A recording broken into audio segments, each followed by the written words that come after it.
नमस्कार. येणेरे गावामध्ये जो फ्लेक्स लावण्यात होता आता थोड्या वेळापूर्वी पोलिसांनी कारवाई केलेली आहे. त्या फ्लेक्स मुळे या ठिकाणी तणावाची स्थिती आहे असं पोलिसांना सांगण्यात आलं. पोलीस आले, ग्रामपंचायतीच्या शिपायाच्या मार्फत फ्लेक्स काढून तो घेऊन गेलेले आहेत. येणेरे गावातले अनेक लोक या ठिकाणी आहेत. नमस्कार. काय वाटतं तुम्हाला फ्लेक्सचा काय विषय? फ्लेक्स लावला पण याच्यापासून प्रॉब्लेम काय? कोणतं नाव घेतलंय का आपण? का कोणाला असं दुकानाचं इथं भांडणं बिडणं काही नाही झालं. पोलिसांनी येऊन आता त्यांच्यावर दबाव कोणी टाकला काय टाकलं हे आम्हाला सर्व माहिती. आम्ही काय एवढं हलक्या गाळाची माणसं नाही. पण का काढला, याला परवानगी दिली कशी काय? म्हणजे व्यक्ती स्वातंत्र्य नाही का इथं? जे बाबासाहेब आंबेडकरांनी जे संविधान लिहिलं व्यक्ती स्वातंत्र्य, हे संविधानच नाही मानायचं का आपण? तुम्ही निषेध केला, परंतु त्यांनी असं सांगण्यात आलं, म्हणजे आम्हाला अशी माहिती मिळाली का काही म्हणजे विकी पारखे व त्यांचे कार्यकर्ते आलेत आणि ते दहशत करतायत किंवा फ्लेक्स लावतायत. तुम्हाला दहशत माहिती मिळाली. ऐका ना, दहशत करायची असती तर आम्ही तिथंच केली असती. बरोबर. आम्हाला गावात योग्य आमच्या गावाने सहकार्य भरपूर केलं. आम्ही अहोरात्र पळालो, दीड वाजेपर्यंत, 2 वाजेपर्यंत. अन्न नाही, पाणी, लोकांच्या पाया पडलो आम्ही. ह्या माणसासाठी आम्ही अहोरात्र दिवस रात्र कष्ट केलं आणि या माणसाने आम्हाला न सांगता दुसरीकडे प्रवेश केला. म्हणजे आम्हाला निदान सांगायला लागत होतं बुवा असा असा प्रॉब्लेम आहे, असं असं करायला लागणार आपल्याला. हुकुमशाहीच्या जोरावर हे चाललेलं आहे सगळं. काही याला कारण काय? ते तर आता म्हणतायत की त्यांनी गुलाब पारखेंना बी सांगितलं, विश्वासात घेतलं, त्यांचे संपर्क. ऐका, गुलाब मामाचा एक बी फोन त्यांनी रिसिव्ह केलेला नाही. एकही फोन. खोटं बोलतात ते. खोटं अख्खं गावात विचारा कोणाला बी, अख्खं खोटं बोलतोय तो माणूस. ज्या माणसाला ग्रामपंचायत निवडून येता येत नाही तो माणूस, ज्या माणसाला ग्रामपंचायत निवडून नाही आणि तो पंचायत समितीच्या वार्ता करतो, प्रामाणिक राहा, आमचं एवढंच म्हणणं आहे. फ्लेक्स वरती समजा गाढव दाखवले, गाढवावर फोटो लावलाय, त्यामुळं काय असं नाही. आमच्या गावात कुठं कोणी काहीच नाही त्याच्या ऑब्जेक्शन घेतलं. साहेबांनी येऊन का पाडलं आम्हाला तेच माहित नाही. दबावपोटी हे दबावपोटी केलेलं आहे त्यांनी. बाकी काय? पाडला तर पाडला. बघ, तो फ्लॅक्स पाडला त्याबद्दल नाही, पण जे माणसाच्या हृदयात तो फ्लॅक्स निर्माण झालाय या संदर्भात तो पुसणार आहे का अधिकारी किंवा पोलीस अधिकारी? आता एक मला सांगा साहेब, साधा प्रश्न असा आहे का ज्यावेळेस निवडून आले, गावाने मतदान केलं ना तुम्हाला, निवडून तुम्ही आले का नाही, मग त्यावेळेस लई टांगा लोक मिरवणूक काढली.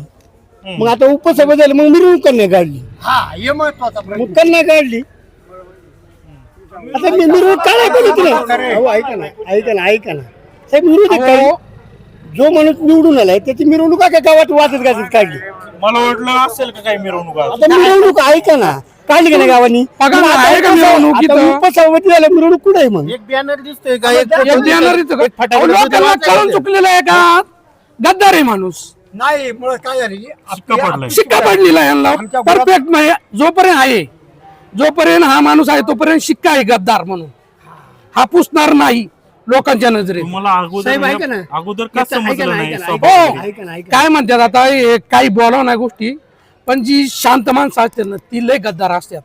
जो स्पष्ट बोलतो ना त्याच्या मनात काही नसतं. हेच आम्हाला समजलं नाही अगोदर का आम्ही सख्खे बाचे गुलाम मामाचे. आम्हाला न करता सख्या बाच्याप्रमाणे त्यांना वागणूक दिली. ग्रामपंचायतला सुद्धा सहकार्य केलं त्यांना आणि त्याची ही परतफेड केली त्यांनी.